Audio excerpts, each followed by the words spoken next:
हम सभी के घर में लड्डू गोपाल जी होते हैं और हम सभी उनसे बहुत प्यार करते हैं। हमको हमेशा ये चिंता रहती है कि उनका किस तरह से ख्याल रखें, हमसे उनकी सेवा करते में किसी तरह की कोई गलती ना हो जाए, हमारे कान्हा जी को किसी तरह की कोई परेशानी ना हो। कान्हा जी की सेवा करते वक्त हमें कुछ बातों का विशेष ध्यान रखना चाहिए। सबसे जरूरी यह बात है कि जब हम कान्हा जी को घर में लाएं तो उस दिन से घर कान्हा जी का घर हो जाता है। यह बात मन में बैठाना बहुत आवश्यक है कि जिस दिन से लड्डू गोपाल जी का घर में प्रवेश हो जाता है तो घर लड्डू गोपाल जी का हो जाता है। आप अपने मन में ये मानिए कि ये घर आपका नहीं, लड्डू गोपाल जी का है और आप लड्डू गोपाल जी के घर में रह रहे हैं। और दूसरी विशेष बात यह है कि लड्डू गोपाल जी अब आपके परिवार के सदस्य हैं। तो सत्य यह है कि अब आपका परिवार लड्डू गोपाल जी का परिवार है। अतः जैसे आप अपने परिवार में अन्य सदस्यों को सम्मान देते हैं, उसी तरह ही सम्मान का स्थान लड्डू गोपाल जी को भी दें। जैसे आप अपने परिवार के हर सदस्य की जरूरत को पूरा करते हैं, उनका ख्याल रखते हैं, वैसे ही लड्डू गोपाल जी की हर जरूरत को पूरा करें और उनका ख्याल रखें। प्रतिदिन प्रातः काल लड्डू गोपाल जी को उठाएं और उन्हें स्नान कराएं। जिस तरह से आपके परिवार के सदस्य सर्दी में गर्म पानी से और गर्मी में ठंडे पानी से स्नान करते हैं, उसी तरह ही लड्डू गोपाल जी को भी स्नान कराएं। मौसम के अनुसार ही पानी का चयन करें। स्नान के बाद प्रतिदिन उन्हें धुले व स्वच्छ वस्त्र धारण कराएं। गर्मी में हल्के जेवर पहनाएं और हल्के कॉटन आदि के वस्त्र पहनाएं और सर्दी में वूलन के वस्त्र पहनाएं। जिस जल से ठाकुर जी को स्नान कराया है, उस पवित्र जल को सारे घर में छिड़के और चरणामृत की तरह खुद भी ग्रहण कर लें। उस जल को ग्रहण करने से आपके बॉडी में ऊर्जा आएगी और रोग आदि दूर होंगे। जिस दिन से कान्हा जी को घर में लाते हैं, उसी दिन से उनकी प्राण प्रतिष्ठा हो जाती है। वह एक मूर्ति न रह के जीवित हो जाते हैं। जिस प्रकार आपको भूख लगती है, उसी प्रकार लड्डू गोपाल जी को भी भूख लगती है। अतः उनके भोजन का ध्यान रखें। भोजन के अतिरिक्त सुबह का नाश्ता और शाम के चाय नाश्ते आदि का भी ध्यान रखें।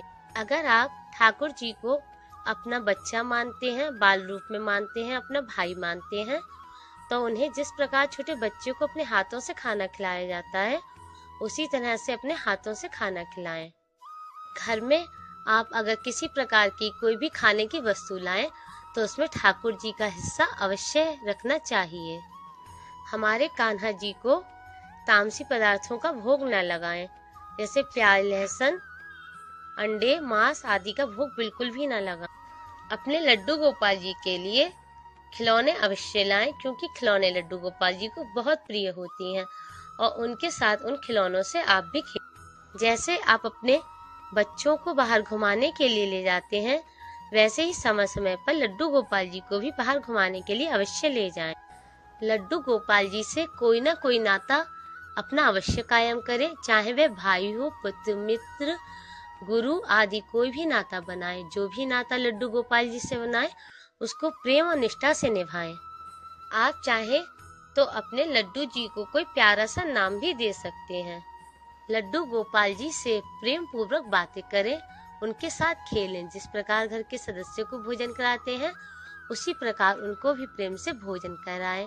पहले लड्डू गोपाल जी को भोजन कराएं, उसके बाद स्वयं भोजन ग्रहण करें और इस बात का विशेष ध्यान रखें कि उनके भोजन में तुलसी दल अवश्य रखें।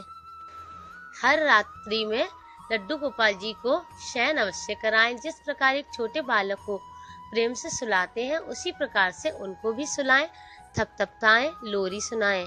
हर रोज उनको प्रेम पूर्वक उनके नाम से पुकार कर जगाएं।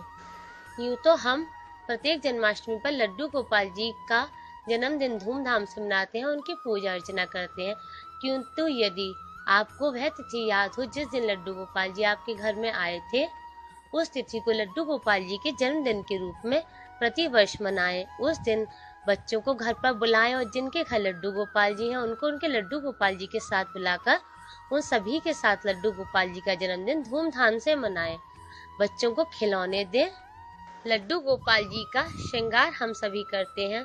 लड्डू गोपाल जी का श्रृंगार करते हुए हमें कुछ खास बातों का ध्यान रखना चाहिए कि उनके सारे शरीर पर रंग न लगाएं, उनकी आंखों पे रंग न लगाएं और उनके शरीर पर मिट्टी न लगाएं।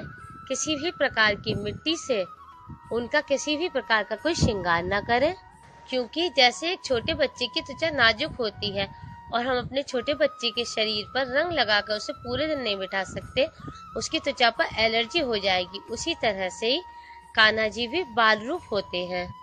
लड्डू गोपाल जी को सजाना भी जरूरी है, लेकिन उन्हें सजाते वक्त इस बात का ध्यान रखें कि कोई भी हार्मफुल प्रोडक्ट यूज ना करें, वही प्रोडक्ट यूज करें या चीज यूज करें जो उनके लिए लाभदायक हो, जो किसी छोटे बच्चे की त्वचा को नुकसान न पहुंचाएं। लड्डू गोपाल जी के वजन के साइज के हिसाब से ही उन्हें ज्वेलरी पहनाएं। उन्हें ज्वेलरी पहनाते वक्त ख्याल रखें कि उन्हें आप हल्की ज्वेलरी ही पहनाएं।